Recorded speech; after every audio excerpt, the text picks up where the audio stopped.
Bismillah wa salatu wa salam ala rasulillah.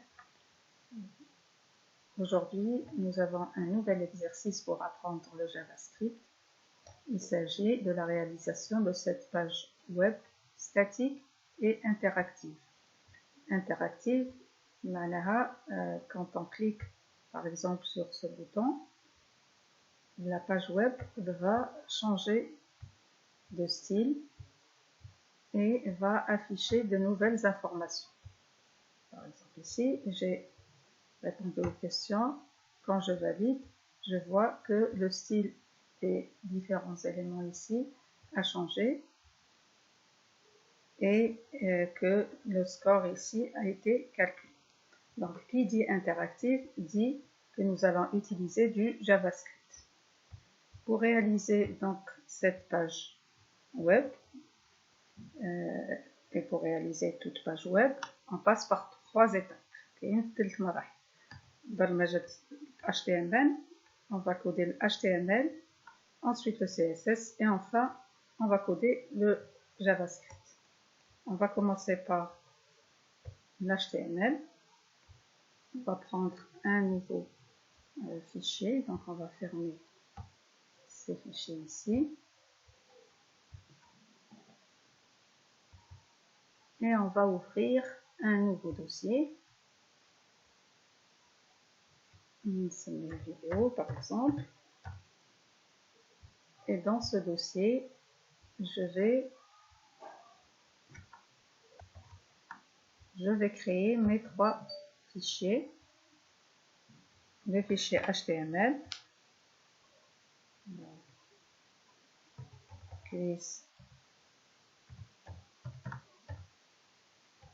html,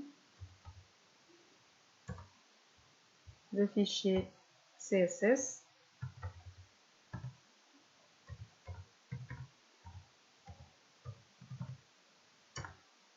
et le fichier JavaScript.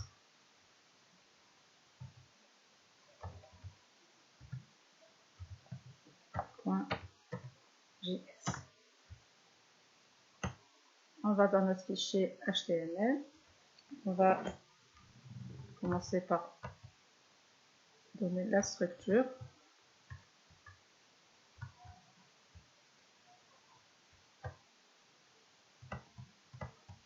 Voilà. Et on commence. Donc on va revenir ici pour voir, pour analyser cette page. Je vais تحليل على la page هذه. J'ai هذه la page فيها un grand titre et plusieurs questions. Donc on va considérer tout ça, c'est le body, et tout ça comme un élément qui va contenir donc le titre et les différentes questions.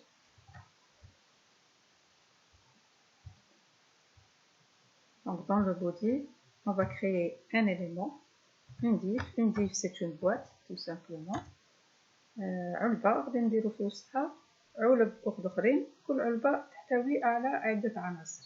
Donc div, et dans cette div, je vais l'appeler نعطيها اسم ID égale principal. Par exemple, c'est la div principale, il y a la SIA principale. Et dans cette div, on a dit, nous avons un titre, un grand titre, donc c'est la balise H1, les grands titres, quiz HTML, CSS, et ensuite nous avons plusieurs divs pour les questions. Donc, toutes ces divs, on va leur donner une classe question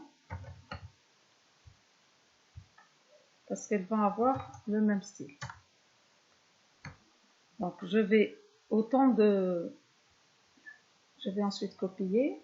Donc dans chaque div question, ça va être la div question. Je vais mettre un titre plus petit que celui-là, donc ça va être H3. Et je vais mettre une autre div qui va contenir les réponses. Donc je vais mettre dans chaque div question, on a dit, on va mettre un titre plus petit que le titre principal, H3. Donc, question, par exemple, 1. Ensuite, une div qui va contenir elle-même deux autres divs, ou bien plusieurs autres divs. Ça dépend combien on a de réponses possibles.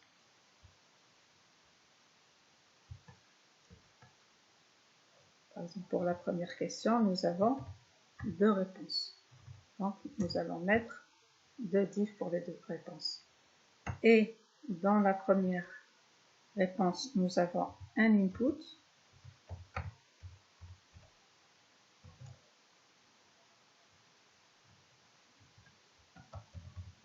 de type radio.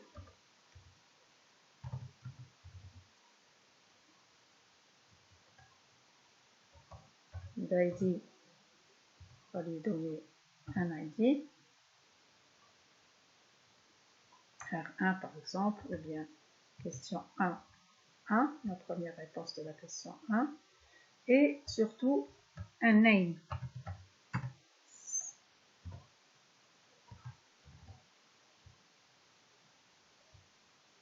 Suivi à la suite de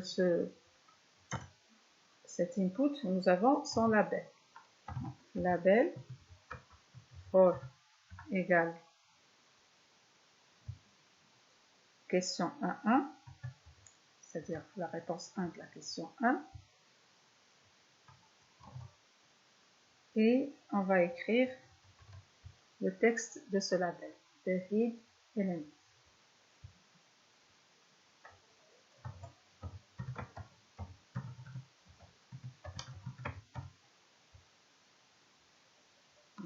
Voilà, on va démarrer le live server pour voir l'exécution. CTRL S.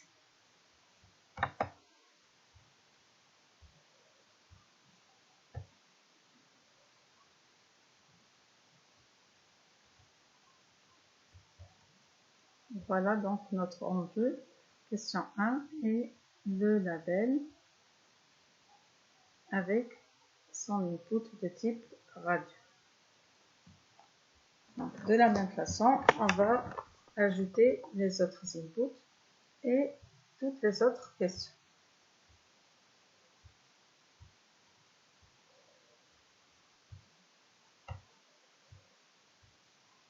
Donc ici, on va copier-coller cette partie.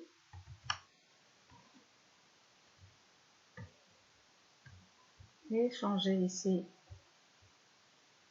l'ID, c'est question 1, réponse 2. Le label for question 1, réponse 2. Et le name, il faut qu'il reste le même. Si on change le name, donc on va voir, CTRL S, voilà le deuxième. Et on va changer le label. Ici, c'était de body element. Donc là, c'est le body element. Donc on a dit, le name, il faut qu'il soit le même, sinon, si je change, regardez, si je change ici, pardon, on est là, là si je clique sur un bouton, ensuite je clique sur le deuxième, le premier a été désactivé. On ne peut cliquer que sur un à la fois. Ça c'est l'input de type radio. Si je donne des noms différents ici,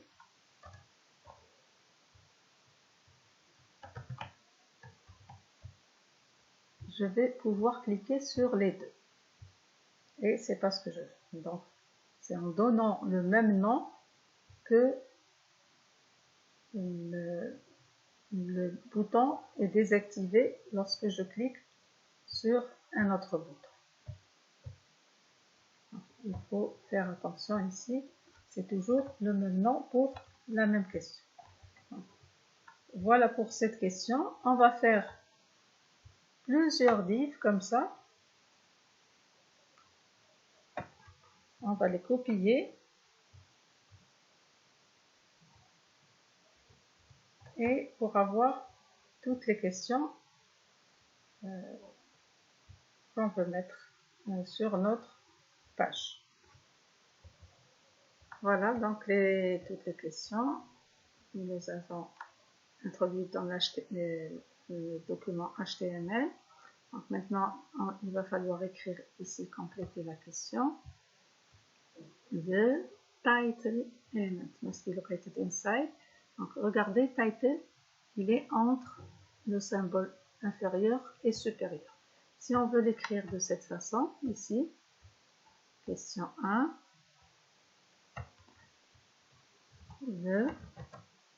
si j'utilise les symboles inférieur et supérieur, ça va être considéré comme une balise.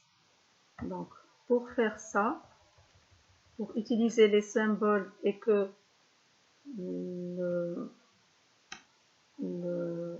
l'éditeur ne les prenne pas comme une balise, il faudra utiliser des codes.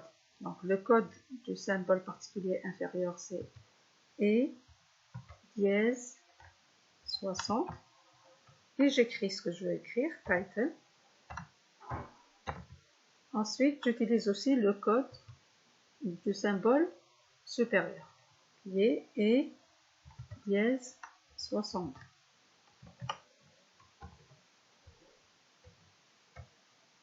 Voilà. Donc ça, on l'a réalisé grâce au code qu'on vient d'écrire. Donc on continue. Le title. Element must be located inside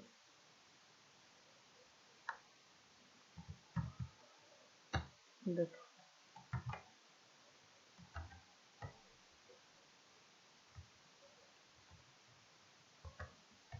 On va nommer notre document sur lequel nous sommes en train de travailler. Donc pour le nommer, on va aller dans la balise title ici et on va le nommer please par exemple pour naviguer.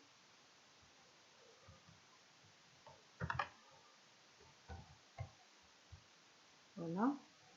Ensuite, donc voilà pour l'HTML.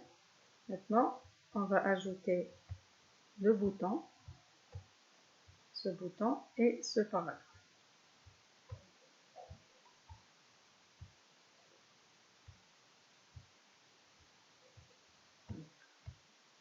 Après toutes ces questions, on va ajouter le bouton.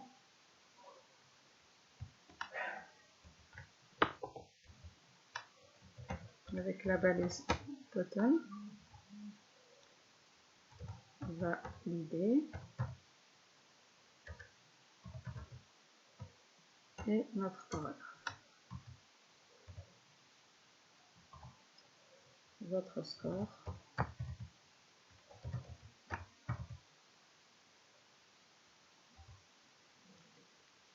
Et là, on ajoute une balise span qui est un élément à l'intérieur de l'élément paragraphe. On va remplir par la suite avec le score. On va voir le rendu. Donc voilà le bouton et le paragraphe qui contient comme texte pour le moment seulement votre score. Par la suite, on va le remplir.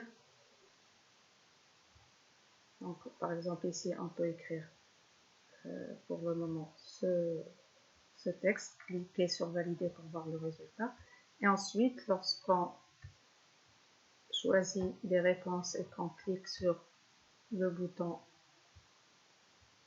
valider,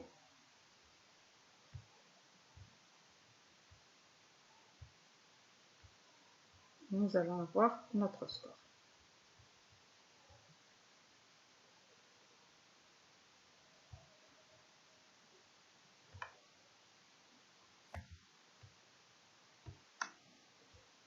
Donc voilà pour l'HTML. Maintenant, on passe au CSS.